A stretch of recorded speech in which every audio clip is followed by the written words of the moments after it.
فیلمی را که مشاهده می‌کنید مستند بوده و اعتبار و صحت آن مورد بررسی دقیق قرار گرفته است به منظور تقویت جنبه نمایشی فیلم بدون خللی در متن اصلی داستان نکات اندکی تغییر یافته است.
دو سال تو استانبول موندگار شدیم، روزهای خوبی داشتیم، ولی میدونستم که این روزهای خوش داره به پایان میرسه، چون زندگیمون با خطرات متعددی روبرو بود.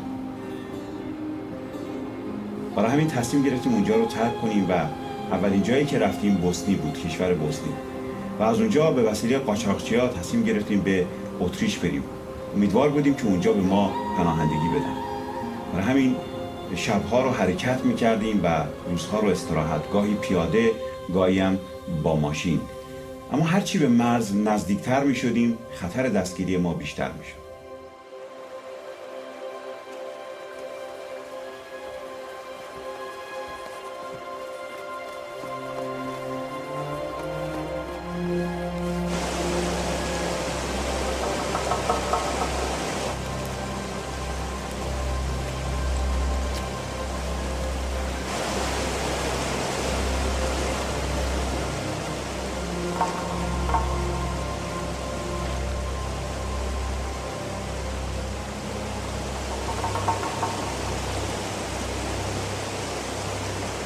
Jedno po jedno, nemate nedržíte na jednaš. Super.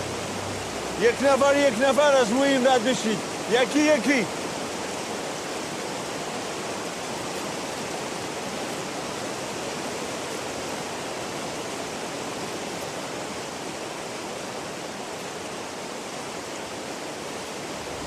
اول قاچاقچی رد شد، بعد استر دخترم و بعد مردو خیلی راحت رد شدن.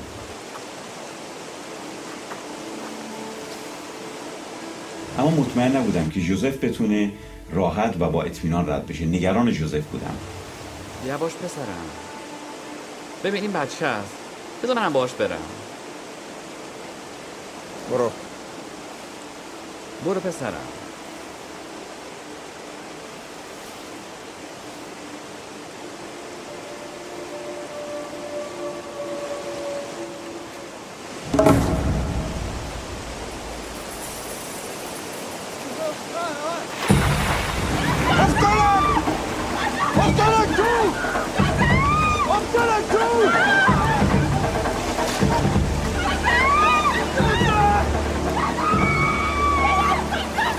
مرگ جلوی ما خودش نشون داد و شروع کرد با من صحبت کردن. گفت اومدم تا تو رو با خودم ببرم. اون خدایی که در موردش صحبت میکنی کجاست؟ رو کردم به خدای خودم، گفتم خداوندا آیا ما رو آوردی تو این برهود تا از بین بریم؟ کجای کار من اشتباه بوده و کجا رو به خطا رفتم؟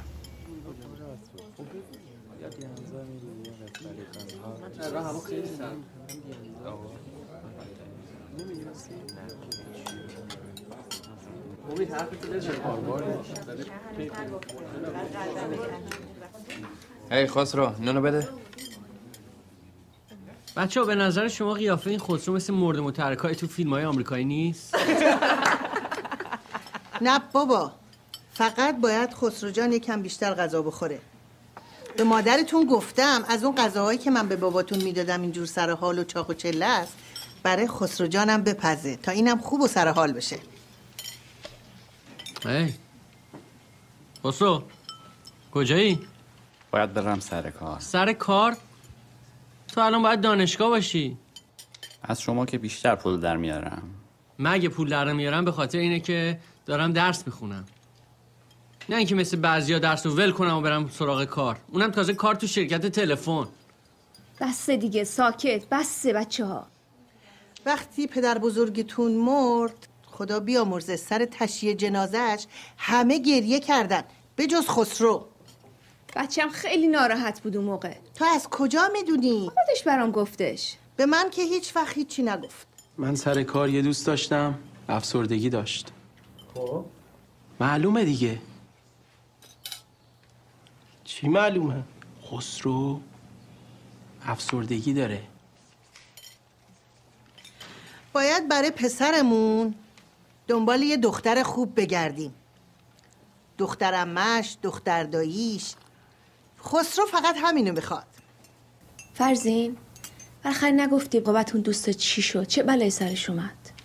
خب خودکشی کرد.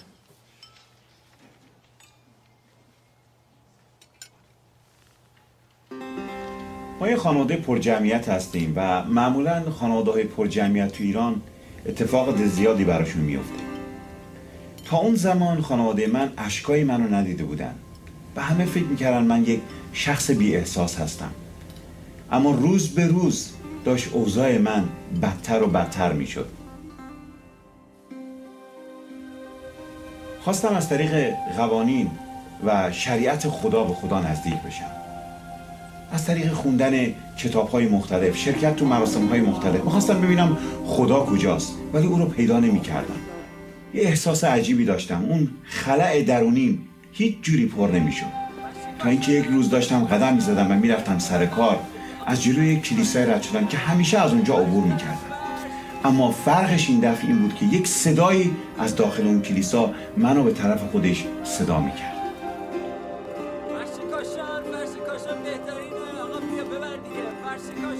هر روز که از سر کار برمیگشتم از یک مسیر دیگه به خونه میرفتم، اما انگار اون صدایی که صبح منو به طرف خودش خوند به هم میگفت از اون مسیر برگرد، مسیری که صبح رفتی.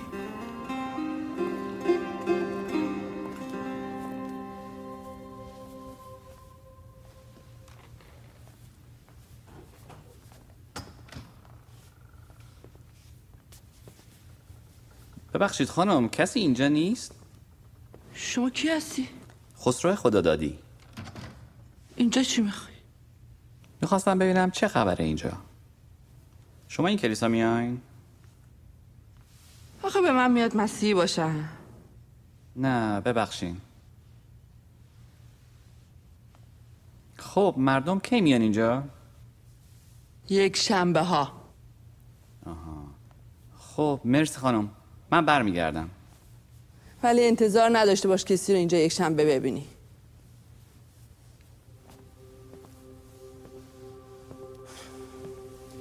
تا اون روز یادم نمیاد که اشتیاق رسیدن چیزی یا روزی رو داشته باشم، نه برای تولدم، نه برای فارغ التحصیلیم و نه هیچ روز دیگه برام زیاد مهم نبود.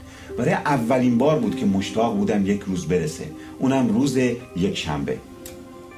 خانش اتفالت ربنونه وبرونو صورة خايمة بتالكس بابا ومارلي حال السامي باين آزن مبسمن بیو.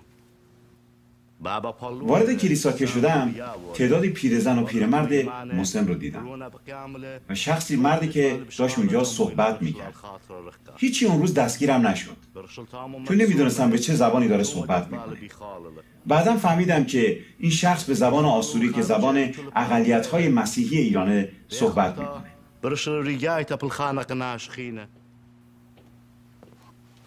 سلام پسرم. خوش آمد. متشکرم. بشین. مرسی. چه کمکی میتونم برات بکنم؟ از کجا شروع کنم؟ من قبلا از اینجا رد شده بودم ولی هیچ وقت این تو نیامده بودم. پاشو یه چیزی دارم میخوام بهت نشون بدم.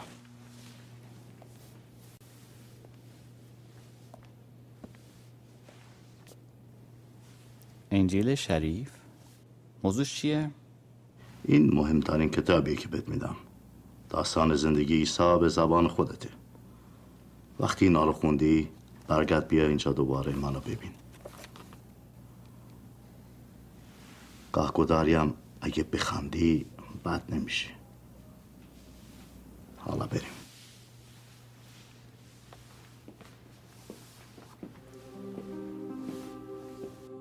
عیسی طفلی طلب نموده در میان ایشان برپا داشت و گفت هر آینه به شما میگویم تا بازگشت نکنید و مثل طفل کوچک نشوید هرگز داخل ملکوت آسمان نخواهید شد.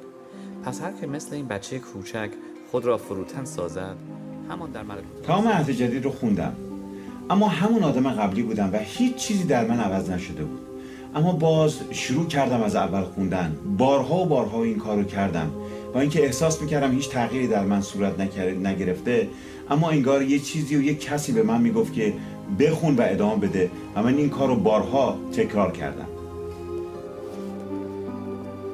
یک روز که از سر کار به خونه اومدم، خشم و ناامیدی و یأس تمام وجود منو گرفته بود.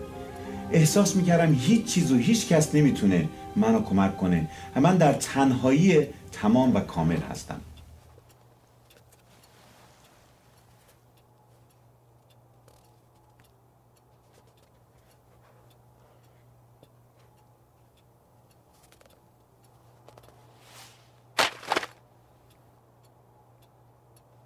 اگر تو حقیقی هستی بیا با من صحبت کن.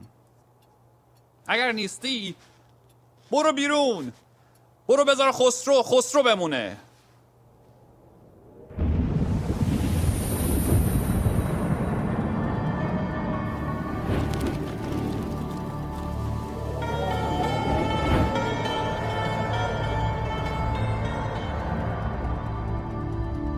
دستتو به من بده و زندگیت عوض میشه.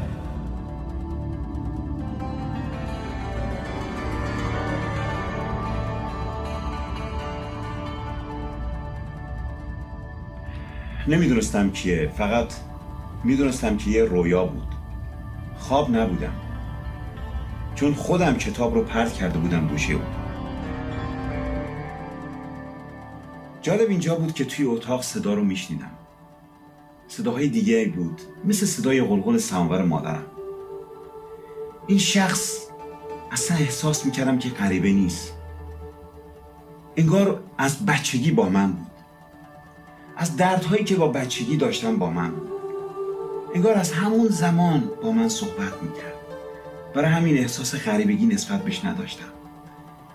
وقتی که گفت دستتو به من بده، دستم رو بدونی که بترسم و بدونی که عقب بکشم به اون دادم.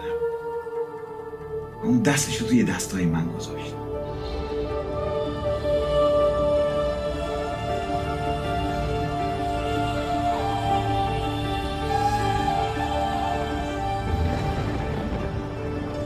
دستامو به طرفش دراز کردم و دستش روی دستم گذاشت. احساس عجیبی داشتم. انگار از سر انگشتام یک برقی تمام وجودم رو گرفت. تمام بدنم خیس شده بود و احساس خیلی خوبی داشتم. اون پوسته قدیمیم ترکیده بود و از شخصیت قدیمیم ریخ و تبدیل به یک انسان جدیدی شدم.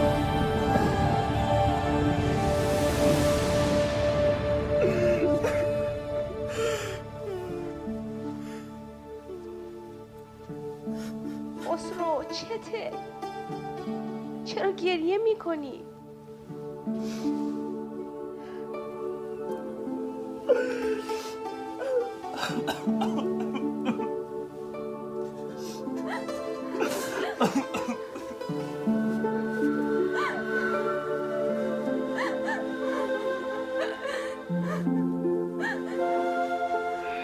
فکر میکنم که اون لحظه‌ای که دیدمش تمام غم و یأس و ناامیدی ازم داشت میرفت. یه شادی ابدی که همیشه به دنبالش بودم داشت به من میومد. تمام دردها داشت میرفت، تمام فشارها داشت میرفت، تمام اون زخمایی که روی من بود و باعث شد که یک شخص خیلی خشن نشون داده بشم داشت از بین میرفت و به جاش شادی خدا میومد. چشمام که باز کردم همه چیز و همه کس قشنگ شده بود. همه چیز به نظرم عالی می اومد. پدر مادرم، خونه قدیمیمون، حتی اون حوض قدیمی که توی حیاط خونمون بود چقدر به نظرم زیبا بود با اون ماهیای قرمز و قشنگی که داخلش بود. همه چیز برای من عوض شده بود و تازه شده بود. خسرو جان، تو تولد تازه داری. تو الان یک خلقت تازه توی عیسی مسیح هستی.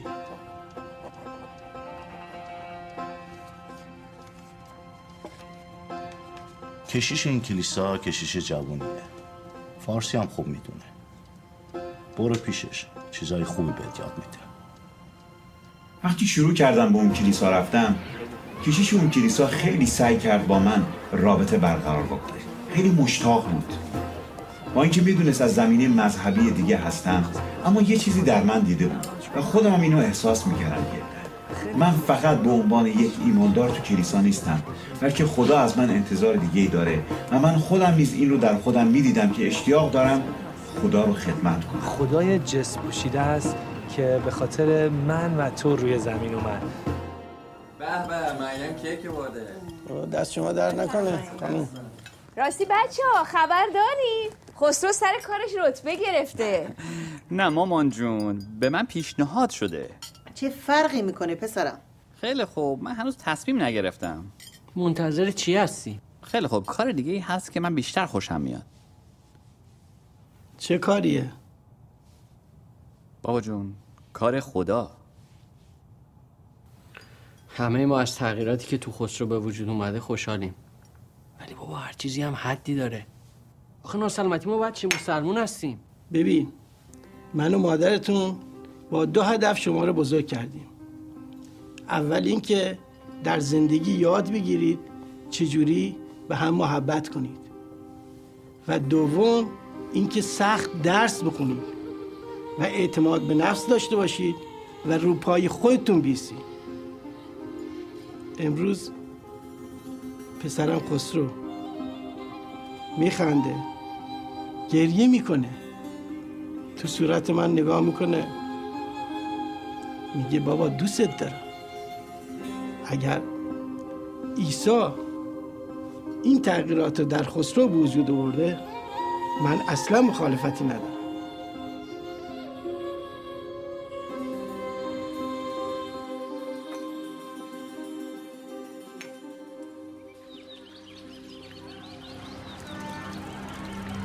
عیسی به من گفته میخواد من مثل یک سرباز باشم. و تو تصمیم گرفتی؟ هرچی که عیسی بگه. من کارمو ول کردم.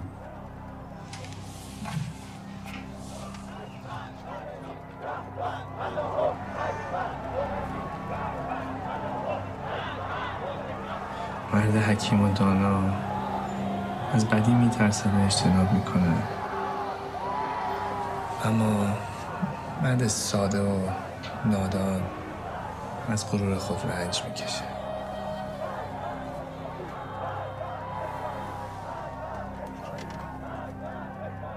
ایران دچار تغییرات خسرو. اتفاقات عجیبی داره میفته. آزار و اذیت داره شروع میشه و هیچ کس نمیدونه که به کجا ختم میشه. هیچ وقت فکراتو کردی؟ تصمیمتو گرفتی؟ میدونی به خاطر این تصمیم باید بهای زیادی بپردازی؟ بها؟ آره بهایی که شاید مجبور بشی به خاطر این تصمیمت، به خاطر این عقیدت ایرانو ترک کنی، از این مملکت بری. این بهای زیادی نیست برای کسی که زندگی جاوید به من داده. خدا رو شکر. بیا با هم دعا کنیم.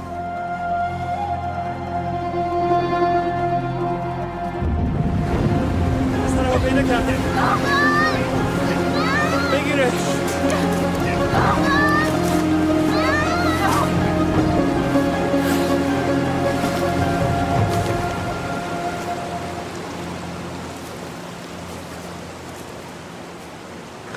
خیلی خوب ما باید حرکت بکنیم. ما اینجا نمیتونیم بمونیم. Treba da počinat. ولی اینجا نه.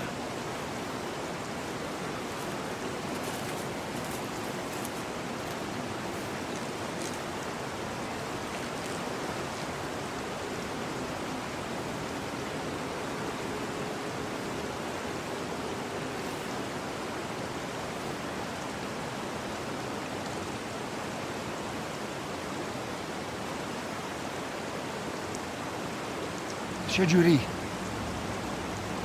پسرتو پیدا کردی؟ یه کسی دست من گذاشتش.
اینجا دیگه آستریا هستش، اتریش.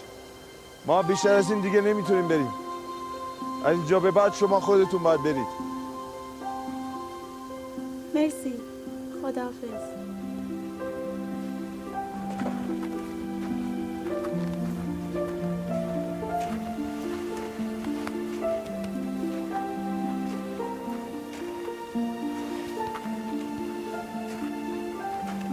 به سلامتی بالاخره به مرز اتریش رسیدیم، یا حداقل اینطور فکر میکردیم که به سلامتی رسیدیم. تازه وارد خاک اتریش شده بودیم که پلیس ما رو دستگیر کرد. هنوز عرقمون خشک نشده بود. اما به جای اینکه ما رو به کشورمون برگردونه یا به کشور ترکیه، وقتی فهمیدن که من کشیش هستم خیلی با احترام با ما برخورد کردن. با اینکه هموطن و همزبانمون نبودن، با احترام ما رو به یک پانسیون منتقل کردن و از اونجا از ما مراقبت کردن. وقتی من و جوزف توی رودخونه افتادیم فکر کردم همه چیز تموم شده. اما فقط اونجا شیطان و مرگ جلوی ما رقصیدن و هیچ کاری از دستشون بر نمی اومد. بعد از 8 ماه اقامت توی کشور اتریش پناهندگی کشور آمریکا رو به ما دادن. اما به کشور آمریکا آمدیم و در اینجا کلیسای ایرانیان رو شروع کردیم. دوستی که میتونه برای همه ما بهترین دوست باشه. در مورد شخصیتی صحبت میکنم که قدرت برتر در دنیاست و بر هر قدرتی تسلط داره، اما در اینی که در اوج قدرته تمام دردها و دردمندها رو درک میکنه. کسی که میدونه طعم تلخ ترک شدن یعنی چی.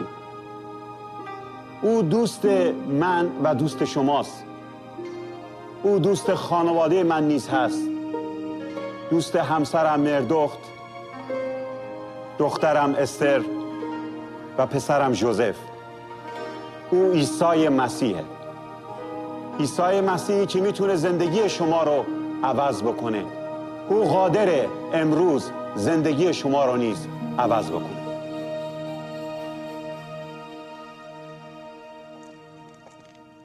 یک دنیای پوچ، یک آینده بدون امید. این بود اوضاع روزانه برای یک جوانی به نام خسرو خدادادی. هیچ کس، حتی خانواده‌اش، او را در حال گریه کردن ندیده بودند. نه تنها گریه، بلکه در حال خندیدن و نشان دادن هیچ گونه احساساتی هم ندیده بودند. به نظر می رسید که او فقط نفس می کشه، اما زندگی نمی کنه. آیا شما هیچ وقت اینطور احساسی داشتید؟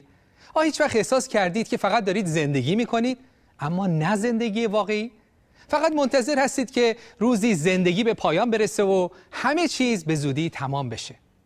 دوست عزیز، لزومی نداره که داستان زندگی شما اینطوری ختم بشه. زندگی شما باید پر از معنی و مفهوم و هدف باشه. عیسی مسیح آمد تا به هر یک از ما این زندگی واقعی رو بده. در انجیل خداوند قول زندگی پر و لبریز شده را به همه میده. خسرو جوان نیز وقتی تصمیم گرفت که قلب و فکر خود را به خداوندی عیسی مسیح باز کنه، همین وعده خدا در انجیل رو تجربه کرد. دعوت خدا برای خسرو به صورت یک دست بود که به سوی او دراز شد. نه فقط یک دست، بلکه دست نجات دهنده، دست خدای زنده که میخواست به خسرو آینده‌ای پر از امید بده. خسرو دست خود را به سوی اون دست دراز کرد و زندگیش از آن روز به بعد عوض شد. دوست عزیز، همان خدایی که در دنیای خسرو جوان وارد شد میخواد در زندگی شما نیز بیاد. او میدونه درست در چه موقعیتی هستید و در چه حالی زندگی میکنید. او اضطراب‌ها، ترس‌ها و درد دل‌های شما رو میدونه. او به زمان و مکان و زبان و مذهب خاصی محدود نیست. او همه مردم رو به طور یکسان دوست داره. او شما رو دوست داره. او میخواد که دوست شما باشه. میخواد که نجات دهنده شما باشه. آیا حاضری دست او رو بگیری؟ شاید با شما در خواب یا رویا ملاقات بکنه، شاید هم نه، اما میخواد با شما باشه. دوست عزیز، هر که هستی، در هر کجا که هستی، اگر نام عیسی رو از ته قلب و با صداقت صدا بزنی، او 100% جواب میده. شاید سوال کنید که چگونه او رو صدا کنم؟ چه کاری باید انجام بدم؟ اگر میخواید این نجات دهنده بی‌نظیر رو ملاقات کنید که زندگی خسرو رو عوض کرد، میخوام من به شما کمک کنم این کار رو امروز انجام بدید. بدونید که خدا هم مشتاقانه منتظر ملاقات با شماست. دست او، بلکه قلب او دراز شده تا دست شما رو بگیره. همین حالا این دعا را با من بکنید. این کلمات رو پس از من از ته قلب تکرار کنید. خدای محبت داره گوش میکنه. او هیچ کس رو که با صداقت و راستی به سوی او بیاد رد نمیکنه. هر کاری که شما کردید یا نکردید فرقی نمیکنه. خداوند میخواد که شما رو در آغوش گرم خودش بگیره. اگر شخص مذهبی بودید، خدا نمیخواد به شما مذهب بده، بلکه میخواد خودش رو به شما بده. شاید شخص مذهبی نبودید و حتی از چشم مذهب رد شدید و کافر خوانده شدید. شاید خود شما خدا رو رد کردید، اما بدونید خدا شما رو رد نکرده. آغوش او با محبت برای شما نیز بازه. او خدای محبته و محبت عجیب و بی‌نظیر او تمام گناهان رو میپوشونه و یأس و ناامیدی، غم و دردهای ما رو از حضور پرمحبت، پر آرامش و پر امید خودش پر میکنه. بیایید با هم دعا کنیم. بیایید تا نام خداوند رو با هم صدا بزنید. اینطور دعا کنید: خداوندا، تو رو شکر میکنم که منو دوست داری. عیسی مسیح، تو رو به قلب و زندگیم دعوت میکنم تا غمها، ناامیدیها، افسردگی‌های منو برداری. به من امید بده، به من زندگی تازه بده. تو رو شکر میکنم و باور دارم هر که به تو ایمان بیاره از نو متولد میشه و زندگی تازه‌ای رو شروع میکنه. تو رو شکر میکنم امروز منو پذیرفتی و به من قلب و زندگی تازه دادی. در نام عیسی مسیح، آمین. عزیزان، اگر این دعا رو کردید، بدونید جواب خدا بله است. از امروز زندگی تازه‌ای رو شروع کردید. قلب شما، زندگی شما از محبت، آرامش، امید او پر شده. پس از امروز شما مال خداوند هستید و عیسی مسیح مال شماست.